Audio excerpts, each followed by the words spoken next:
यह deep observation है जिसे हम अपनी डेली लाइफ में हर जगह नोटिस करते हैं। जब दो आदमियों को एक जैसी नॉलेज दी जाती है तो उनमें से एक उसे तुरंत सीख लेता है, जबकि दूसरा बार बार कोशिश करने के बाद भी उसे समझ नहीं पाता। यह हमें सोचने पर मजबूर कर देता है कि क्या वास्तव में लोग मानसिक रूप से समान होते हैं। यह वेरिएशन सिर्फ समझ तक सीमित नहीं है, बल्कि यह चीज़ों के सीखने के लेवल पर भी दिखाई देता है। यदि दो लोगों को सेम बात बताई जाए तो भी यह निश्चित नहीं है कि वे उसे बराबर मात्रा में ग्रहण करेंगे। एक ही क्लासरूम में बैठकर एक ही टीचर से पढ़कर स्टूडेंट्स के रिजल्ट्स और उनके मार्क्स में जो बड़ा अंतर आता है, वह इस बात का सबूत है कि कहीं ना कहीं रिसीविंग एंड पर कुछ अलग घटित हो रहा है। यही वेरिएशन जीवन के अन्य क्षेत्रों में अचीवमेंट और पैसा कमाने में भी साफ झलकता है। हम अक्सर देखते हैं कि कुछ लोग बहुत ज़्यादा मेहनत करते हैं, अपना पूरा समय और एनर्जी झोंक देते हैं, फिर भी उन्हें वह सक्सेस नहीं मिल पाती जिसे वो डिजर्व करते हैं। दूसरी ओर कुछ लोग ऐसे होते हैं जिन्हें चीज़ें बहुत आसानी से और कम संघर्ष में मिल जाती हैं। यह सवाल खड़ा होता है कि जब मेहनत और समय का इनपुट बराबर या उससे भी ज़्यादा है तो आउटपुट में इतना अंतर क्यों है। क्या कारण है कि एक व्यक्ति की मेहनत रंग लाती है और दूसरे का सारा प्रयास व्यर्थ चला जाता है। इसे समझने के लिए हमें मनुष्य की उस आंतरिक मशीनरी को समझना होगा जो इस पूरी प्रोसेस को हैंडल करती है। जैसे अलग अलग कैपेसिटी के बर्तन होते हैं, वैसे ही हर इंसान का माइंड लेवल और उसका कंसंट्रेशन अलग अलग होता है। एक ही सांचे से निकली हुई चीज़ें भी इंटरनली एक जैसी नहीं होती। सोसाइटी, एजुकेशन और अपब्रिंगिंग भले ही हमें एक जैसा बनाने की कोशिश करें, लेकिन हमारे भीतर के बीइंग का स्तर अलग अलग होता है। जिस तरह एक ही तरह की खाद और पानी मिलने पर भी दो अलग अलग पौधों की ग्रोथ में अंतर रहता है, क्योंकि उनके बीज की प्रकृति अलग होती है, ठीक वैसे ही इंसानों में भी यह असमानता जन्मजात और मानसिक बनावट की वजह से होती है। यह कोई इत्तेफाक नहीं है कि दुनिया का बायोमास एक ही तरह से रिएक्ट नहीं करता। सर्कमस्टांसेज और एनवायरनमेंट सब के लिए एक जैसे हो सकते हैं, लेकिन उन परिस्थितियों से मोमेंटम लेने की क्षमता हर किसी की अपनी होती है। यही वह रहस्य है जो एक सफल और एक असफल व्यक्ति के बीच की खाई को बढ़ाता है। हम जिसे किस्मत या मौका कहते हैं, वह असल में हमारी मानसिक तैयारी और उस नॉलेज को पकड़ने की ताकत का ही परिणाम होता है, जिसे दूसरे लोग अनदेखा कर देते हैं। इस गहराई भरी बात को अगर हम एक्सपेंड करें तो समझ में आता है कि हर इंसान अपने एक विशेष माइंड लेवल से अपनी लाइफ की शुरुआत करता है। यह यूनिवर्स बहुत विशाल है और एग्जिस्टेंस रहस्यों से भरा हुआ है, लेकिन किसी भी आदमी या किसी भी ऑर्गेनिज्म का माइंड लेवल यह तय करता है कि उसके आसपास का एनवायरनमेंट कैसा होगा और वह अपनी लाइफ में क्या क्या अचीव कर पाएगा। हमारी उपलब्धियों की सीमा हमारे माइंड की बनावट ही तय करती है। इसे हम एक स्टूडेंट के एग्जाम्पल से बहुत करीब से देख सकते हैं। जब वह अपनी पढ़ाई शुरू करता है, स्कूल जाता है, सिलेबस और टीचर्स के साथ तालमेल बैठाता है, तो शुरुआत में उसकी नॉलेज बढ़ती हुई महसूस होती है। वह समय देता है, मेहनत करता है और एक ग्राफ की तरह ऊपर की ओर बढ़ता है। लेकिन एक पॉइंट ऐसा आता है जहां उसकी प्रोग्रेस अचानक रुक जाती है। यह ठहराव सिर्फ पढ़ाई तक सीमित नहीं है, बल्कि एक छोटे बड़े व्यक्ति के जीवन का हिस्सा है। आप चाहें कोई बिजनेस शुरू करें, पैसा अर्न करना चाहें या माइंड को रिलैक्स करने की कोशिश करें, हर चीज़ में एक लेवल तक इम्प्रूवमेंट होता है और उसके बाद सब कुछ स्थिर हो जाता है। इसके बाद आप चाहें कितनी भी जान लगा दें, कितनी भी ताकत झोंक दें, उस पुरानी मशीनरी में और ज़्यादा इम्प्रूवमेंट होना बंद हो जाता है। एक और इंटरेस्टिंग बात यह है कि एक स्टूडेंट को हर क्लास में जो भी सिखाया जाए, वह एक लिमिट तक ही चीज़ों को अचीव करता है। यदि हम उसके मार्क्स के रिकॉर्ड को देखें तो वह एक निश्चित सीमा के आसपास ही घूमते रहते हैं। हाँ, सालों साल के दौरान टाइम के साथ साथ इसमें उतार चढ़ाव आ सकता है, लेकिन यह एक बहुत ही ग्रेजुअल प्रोसेस है। यह बदलाव इतना धीरे होता है कि अचानक कोई बड़ा वेरिएशन दिखाई नहीं देता। यही नियम हमारी लाइफ की बाकी घटनाओं पर भी लागू होता है।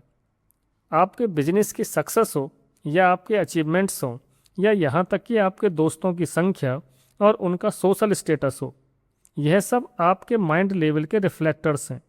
आप किन लोगों के साथ उठते बैठते हैं और समाज में आपका क्या स्थान है, यह सब आपकी आंतरिक कैपेसिटी से तय होता है। आदमी अपनी बाहरी दुनिया को उतना ही फैला सकता है जितनी अनुमति उसकी भीतरी मशीनरी देती है। जब तक वह मशीनरी स्वयं ट्रांसफॉर्म नहीं होती, तब तक बाहरी सक्सेस भी एक ऊंचाई पर जाकर के रुक जाती है और फिर वहीं चक्कर काटने लगती है। यह हमारे जीवन का एक ऐसा अदृश्य घेरा है जिसे हम अपनी मेहनत से नहीं, बल्कि केवल अपनी समझ और कॉन्शसनेस को बदलकर ही पार कर सकते हैं। यहाँ एक बहुत ही बारीक साइकोलॉजिकल डिसेप्शन, मनोवैज्ञानिक धोखा काम करता है। जब किसी स्टूडेंट की एक सब्जेक्ट में नॉलेज बढ़नी बंद हो जाती है, तो वह अक्सर यह सोचता है कि उस विषय से बोरिंग महसूस कर रहा है। वह अपनी इस बोरियत को मिटाने के लिए एक नया सब्जेक्ट शुरू कर देता है और उसे वहाँ शुरुआती प्रोग्रेस दिखने लगती है। इसके बाद वह तीसरे सब्जेक्ट पर चला जाता है और वहाँ भी उसे वही बढ़त महसूस होती है। लेकिन वह कभी इस कड़वे सच का सामना नहीं कर पाता कि यह उसका माइंड लेवल ही है जो हर जगह एक बैरियर खड़ा कर रहा है। वह चाहे कोई भी सब्जेक्ट पढ़ ले या किसी भी टॉपिक पर आ जाए, उसमें एक निश्चित लिमिट तक ही प्रोग्रेस होगी, क्योंकि उसकी मशीनरी की कैपेसिटी उतनी ही है। यह केवल एक स्टूडेंट की कहानी नहीं है, बल्कि जीवन के हर क्षेत्र में ऐसा ही होता है। जब भी हम कोई काम शुरू करते हैं, उसमें एक लेवल तक इम्प्रूवमेंट होता है, लेकिन जैसे ही वह प्रोग्रेस रुकती है, आदमी इस रियलिटी को समझने के बजाय कि उसकी मशीनरी की सीमा आ चुकी है, वह दूसरा काम शुरू कर देता है। नया काम शुरू करने से उसे फिर से वही झूठा एहसास होने लगता है कि वह प्रोग्रेस कर रहा है। यह एक निरंतर चलने वाला इल्यूजन है। कुछ लोग अपनी पूरी लाइफ इसी वजह से अपने काम या टॉपिक ऑफ इंटरेस्ट बदलते रहते हैं, ताकि उन्हें यह भ्रम बना रहे कि वह कुछ अचीव कर रहे हैं, जबकि वे सिर्फ एक ही लेवल पर गोल गोल घूम रहे होते हैं। इसी के साथ एक और गहरा इल्यूजन जुड़ा है जो हमें दूसरों को देखकर होता है। जब हम उसी फील्ड में किसी दूसरे आदमी को देखते हैं जो हमसे कहीं ज़्यादा अचीवमेंट प्राप्त कर रहा है, तो हमें लगता है कि यदि वह कर पा रहा है तो मैं भी कर लूँगा। हमें लगता है कि वह आदमी शायद कुछ अलग तरीके से एफर्ट कर रहा है या कुछ बाहरी आडंबर और ग्लैमर का सहारा ले रहा है। हम ये सोचने लगते हैं कि वह कुछ खास ट्रिक्स, टैक्टिक्स या हथकंडों का इस्तेमाल कर रहा है जिसकी वजह से उसकी प्रोग्रेस हो रही है। हमें लगता है कि अगर हम भी वही टेक्निक्स अपनाएं तो हमारे साथ भी वैसा ही होने लगेगा। परंतु असलियत यह है कि ऐसा कुछ भी नहीं होता। आदमी की सफलता और उसके अचीवमेंट का लेवल पूरी तरह से उसका माइंड लेवल ही डिसाइड करता है। सामने वाला आदमी उस फील्ड में इसलिए प्रोग्रेस करता जा रहा है क्योंकि उसका माइंड लेवल हमसे ज़्यादा है। वह किसी जादुई तकनीक से नहीं, बल्कि अपनी आंतरिक क्षमता की वजह से आगे बढ़ रहा है। जब तक हमारा माइंड लेवल नहीं बढ़ता, हम चाहे कितने भी बाहरी बदलाव कर लें या कितने भी नए काम शुरू कर लें, हमारा आउटकम हमेशा हमारी मशीनरी की उस अदृश्य लिमिट से टकराकर वापस आ जाएगा। हम केवल अपनी जगह बदलते हैं, अपना स्तर नहीं। यहाँ एक और बहुत ज़रूरी बात समझने वाली है कि आखिर क्यों एक स्टूडेंट किसी एक सब्जेक्ट में तो अच्छी नॉलेज गेन कर लेता है, लेकिन दूसरे सब्जेक्ट में उसका इंटरेस्ट ही पैदा नहीं होता। असल में हर सब्जेक्ट को गहराई से सीखने के लिए एक अलग माइंड लेवल की ज़रूरत होती है। कोई भी स्टूडेंट केवल उसी सब्जेक्ट को अच्छी तरह सीख सकता है या उसमें इंटरेस्ट दिखा सकता है जिसका लेवल उसके अपने माइंड लेवल से मैच करता हो। यही कारण है कि अलग अलग लोग अलग अलग विषयों को चुनते हैं और अपनी आंतरिक क्षमता के अनुसार ही उस सब्जेक्ट की डेप्थ तक जा पाते हैं। इसे हम लिटरेचर के एग्जाम्पल से समझ सकते हैं। लिटरेचर एक ऐसा विषय है जिसे किसी भी माइंड लेवल वाला आदमी भी कुछ हद तक समझ सकता है, क्योंकि वह उसमें से कम कुछ कहानियाँ या बातें तो सीख ही जाएगा। लेकिन जब अलग अलग माइंड लेवल्स के लोग एक ही महाकाव्य या कविता को पढ़ते हैं, तो वे उसमें बिल्कुल अलग अलग अर्थ निकालते हैं। जो हाईएस्ट माइंड होगा वही उस लिटरेचर की असली गहराई या उसके छिपे हुए रहस्यों तक पहुंच पाएगा। यह बात सिर्फ लिटरेचर पर ही नहीं, बल्कि हर सब्जेक्ट पर लागू होती है। कुछ सब्जेक्ट्स ऐसे होते हैं जहां हमें पता ही नहीं चलता कि सामने वाला व्यक्ति सिर्फ बातों को रटकर बोल रहा है या सच में उसे समझ रहा है।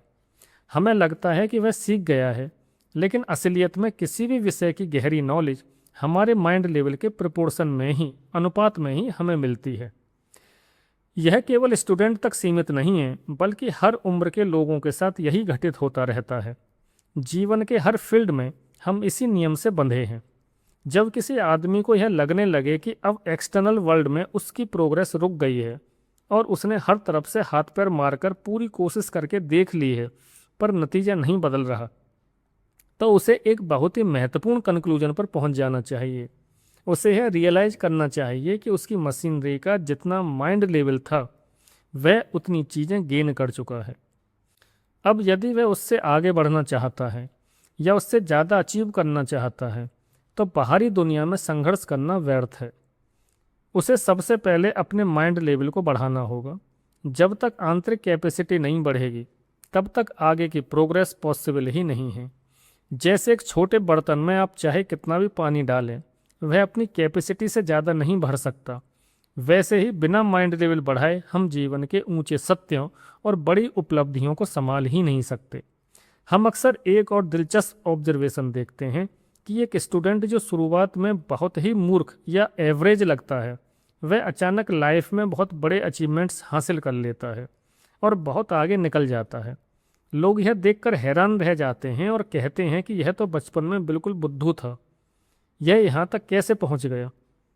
यह इस सक्सेस को डिजर्व ही नहीं करता, लेकिन इसके पीछे एक बहुत ही गहरा वैज्ञानिक कारण छिपा है। कभी कभी एनवायरनमेंट और एटमॉस्फेयर की वजह से किसी व्यक्ति की इंटरनल क्वालिटी पूरी तरह छिप जाती है। वह आदमी बाहर से केवल वही रूप दिखा पाता है जैसा उसके आसपास का माहौल उसे मजबूर करता है। इसी वजह से दुनिया को लगने लगता है कि वह एक लोअर माइंड है, जबकि उसके भीतर एक बहुत बड़ी हिडन कैपेसिटी दबी रहती है, जो उसने शायद पहले कभी किसी तरीके से अचीव की होती है। जैसे ही उस व्यक्ति का एनवायरनमेंट बदलता है, मान लीजिए वह अपने पुराने माहौल से निकलकर एक अच्छे स्कूल या बेहतर संगत में बैठता है, उसकी सोई हुई शक्तियाँ जगने लगती हैं, क्योंकि उसके अंदर पहले से वह कैपेसिटी मौजूद थी। इसलिए नया एनवायरनमेंट मिलते ही वह नॉलेज को तेज़ी से एब्जॉर्ब करने लगता है। जैसे जैसे उसे बेहतर मौके मिलते हैं, उसका इंटरनल टैलेंट बाहर आने लगता है। यहाँ एक बड़ा इल्यूजन यह होता है कि लोगों को लगता है कि यह सब एनवायरनमेंट का कमाल है, जबकि सच्चाई यह है कि एनवायरनमेंट ने केवल उस काम को जल्दी कर दिया, स्पीड अप कर दिया, जो बीज उसके अंदर पहले से मौजूद था। यदि आदमी के अंदर वह माइंड लेवल ही ना हो, तो आप उसे दुनिया के सबसे बेहतरीन माहौल में भी रख दें, वह कुछ नहीं कर पाएगा। इसके विपरीत एक और अद्भुत बात है।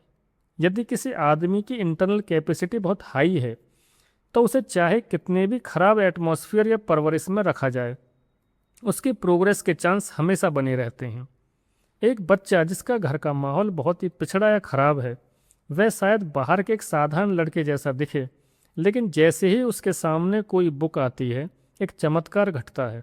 यह बच्चा उस बुक के लेवल के साथ अपने माइंड को मैच कराने लगता है, क्योंकि उसकी इंटरनल कैपेसिटी उस गहराई को समझ सकती है। यही कारण है कि बहुत से लोअर लेवल की बस्तियों या कठिन परिस्थितियों में रहकर भी कुछ लोग असाधारण ज्ञान और सफलता प्राप्त कर लेते हैं। उनका बाहरी जीवन भले ही संघर्षपूर्ण हो, लेकिन उनकी चेतना का स्तर ऊंचा होता है, जो उन्हें अंधेरे में भी रास्ता दिखा देता है। वे किसी भी माध्यम से, चाहे वह एक किताब हो या कोई अनुभव, ज्ञान खींच लेते हैं। अंततः सब कुछ हमारे भीतर की उस अदृश्य क्षमता पर ही टिकता है, जो हमारे जीवन की दिशा और दशा तय करती है। इस जीवन के महान सत्यों में से एक यह है कि यहाँ इत्तेफाक या संयोग से कुछ नहीं होता। हमें एक्सीडेंट से भी वह चीज़ नहीं मिल सकती जिसके लिए हमारे भीतर बीज मौजूद ना हो। यदि हमारा लेवल ही नहीं है, तो वह चीज़ कभी हमारी नहीं हो सकती। यहाँ एक बहुत गहरी बात समझने वाली है। यदि किसी आदमी को उसके माइंड लेवल से ज़्यादा कुछ मिल भी जाए, तो वह उसे कभी धारण नहीं कर पाएगा। मान लीजिए कि किसी को संयोग या भाग्य से अचानक बहुत सारा पैसा या सफलता मिल गई, तो क्योंकि उसका इंटरनल लेवल उस भार को संभालने के लायक नहीं है, वह संपदा धीरे धीरे उसके हाथ से निकल जाएगी। यह नेचर का नियम है कि वह हर चीज़ को बैलेंस कर देती है। अचानक मिली चीज़ से जितनी खुशी मिलती है, उसके जाने पर उतना ही गहरा दुख भी झेलना पड़ता है। अंततः प्रकृति हमें वहीं लाकर खड़ा कर देती है जहां हमारा वास्तविक लेवल होता है। हमें अपने स्तर से ज़्यादा कभी कुछ स्थायी रूप से नहीं मिल सकता। लेकिन इसके ठीक विपरीत एक बहुत बड़ा रहस्य यह भी है कि यदि हमारा माइंड लेवल ऊंचा है और बाहरी तौर पर हमें चीज़ें कम मिली हैं, तो हमें घबराने की ज़रूरत नहीं है। यह वर्ल्ड इतना विस्तृत और डायनामिक है कि घूमते फिरते चलते हुए जैसे ही वह चीज़ें हमारे सामने आएंगी, वे स्वतः ही हमारी हो जाएंगी। यह जीवन का वह जादू है जहाँ सब कुछ माइंड लेवल पर डिपेंड करता है। या किसी को भी फ्री में कुछ नहीं मिलता और न ही किसी की सच्ची मेहनत बेकार जाती है। लेकिन यह मेहनत का मतलब केवल शारीरिक श्रम नहीं, बल्कि वह प्रयास है जिससे आदमी का माइंड लेवल बढ़ सके। इंटेलेक्चुअल वे में हमारा पूरा विमर्श इसी बात पर केंद्रित है कि इस माइंड लेवल को कैसे बढ़ाया जाए। हमने पहले भी स्पष्ट किया है कि सेल्फ ऑब्जर्वेशन के जरिए हमें यह समझ आने लगता है कि हमारी मशीनरी कैसे काम कर रही है। इसे आगे ले जाने का सबसे प्रभावी रास्ता सेल्फ रिमेंबरिंग है। यदि आदमी अपने कर्म करते हुए भी अपना होश बनाए रखे और स्वयं को याद रखे, तो काम के साथ साथ उसका माइंड लेवल भी बढ़ता है। एक स्टूडेंट का एग्जाम्पल लें जो होश में रहकर पढ़ाई कर रहा है। वह केवल मैथमेटिक्स नहीं सीख रहा, बल्कि उस सब्जेक्ट को एक हथियार की तरह इस्तेमाल कर रहा है। यदि वह समझ जाए कि उसकी कुछ आंतरिक आदतें, जैसे खाने पर कंट्रोल न होना, ज़्यादा नींद लेना, लोगों से व्यर्थ की बहस करना या अपनी एनर्जी को नष्ट करना, उसके मैथमेटिक्स की समझ में बाधा डाल रही हैं, और वह इन्हें सुधारने लगे, तो वह एक कॉन्शियस लेवल की ओर बढ़ने लगता है। वह अपनी सेटिंग पावर बढ़ाता है, खुद को आइसोलेशन में रखकर एकाग्र होता है, कंसंट्रेट करता है। जब वह अपनी इंटरनल क्वालिटीज़ को डेवलप करने लगता है, तो उसका माइंड लेवल बढ़ता है, जो उसे उस सब्जेक्ट में और ज़्यादा डेप्थ देता है। यह एक पॉजिटिव लूप बन जाता है। सब्जेक्ट की गहराई माइंड लेवल को बढ़ाती है और बढ़ा हुआ माइंड लेवल सब्जेक्ट को और सरल बना देता है। जब यह लूप सक्रिय होता है, तो प्रोग्रेस अपने आप होने लगती है। यह सिद्धांत केवल एक स्टूडेंट के लिए नहीं, बल्कि जीवन के हर क्षेत्र और हर कर्म के लिए है। जो व्यक्ति अपनी आंतरिक मशीनरी पर काम करना सीख जाता है, पूरा ब्रह्मांड उसे वह सब देने के लिए तैयार हो जाता है जिसका वह पात्र बन चुका है, जिसके लिए वह डिजर्विंग